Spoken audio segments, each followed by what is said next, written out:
যারা ভরসা ভাইয়ের গাড়ি ভেঙেছে আমরা তারও বিচার চাই। যারা রুবায়েত ভাই, আরাফাত ভাই, সুমন স্যার, মমিন ভাই তাদের বাড়িঘরগুলো যারা ভেঙেছে আমরা তাদেরও বিচার চাই। যারা আমাদের বাইকগুলো ভেঙেছে আমরা তাদেরও বিচার চাই। এই হারাগাছের মানুষদের উপরেই তিনি কি অবর্ণনীয় অত্যাচার নির্যাতনগুলো তিনি করছেন। মানুষেরা দোকানপাট খুলতে পারছে না।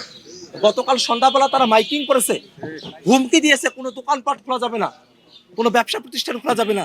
মানুষের রুটি রুজিতে তারা টান দিয়েছে। একদিকে তারা ফ্যামিলি কার্ডের কথা বলবে, অন্যদিকে অত্যন্ত হাস্যকরভাবে বিরোধী দলের সাংসদের বিরুদ্ধে হরতাল ডেকে এবং বিএনপি সরকারের আমলে প্রথম ডাকা হরতাল আমার বিরুদ্ধে একজন বিরোধী দলের নেতার বিরুদ্ধে তারা ডেকেছেন। হাস্যকরভাবে তারা এই হরতালটা ডেকেছেন। আজকের দিন তারা হরতাল ডেকেছেন, যদিও পরে প্রত্যাহার করেছেন। কিন্তু এই যে তারা হরতাল ডাকলেন, এটা কোনোভাবে একটা সরকারি দলের চরিত্রের সঙ্গে এটা যায়।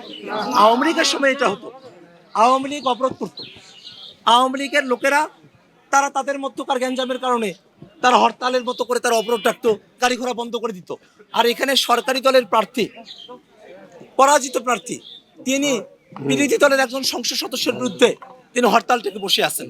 এটাই হচ্ছে তাদের রাষ্ট্র নিয়ে তাদের বোঝাপড়া, দেশ নিয়ে তাদের বোঝাপড়া। তাদের এই দেশ এবং রাষ্ট্র নিয়ে তাদের বোঝাপড়া না থাকার কারণেই কাউনিয়াপির কাছে মানুষরা তাদেরকে প্রত্যাখ্যান করেছে। তারা চেয়েছিল এই হারাগাছে তারা যা ভোট পেয়েছেন এর মধ্যেই তো কারচুপি করেছেনি।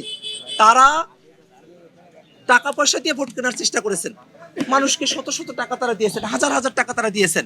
তারপরে মানুষেরা তাদের পক্ষে যায় নাই, কারণ মানুষেরা জানে যে ওই এক রাতের টাকা পয়সা 5 বছর তাদেরকে ভোগাবে। তারা ভোগান্তির মধ্যে পড়তে চান নাই। এই কারণে তারা শাপলাকুড়ির বক্তব্যের প্রতি আকৃষ্ট হয়ে তারা শাপলাকুড়িতে ভোট দিয়েছেন।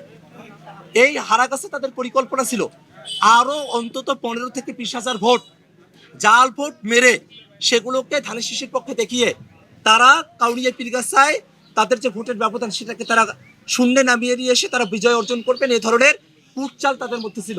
কিন্তু যেহেতু হারাগাছে সেদিন আমি সারাদিন অবস্থান করেছি এবং বিকেলবেলা প্রত্যেকটা কেন্দ্রে কেন্দ্রে গিয়ে কাস্টিং ভোটের হিসেবটুকু শুধু নিয়েছি। সে সময়টাতে ভরসা ভাই শীতে আমার সাথেই ছিলেন, আমরা একসাথেই গিয়েছি অনেকগুলো কেন্দ্রে। অথচ সেই কেন্দ্র দরদি স্কুল থেকে বের হয়ে এসে দেখি ভরসা ভাই তার গাড়িটা ভাঙ্গা, গ্লাসটা এমনভাবে ভাঙ্গা, ভিতর থেকে ভাঙ্গা, গ্লাসের টুকরোগুলো বাইরের দিকে বেরিয়ে আসে। তার গাড়ির সামনে পুলিশের গাড়ি, পেছনে আর্মির গাড়ি, সেখানে আর কোনো মানুষ নেই। উনি দোষ দিয়ে দিলেন এনসিপির লোকেরা গাড়ি ভেঙেছে।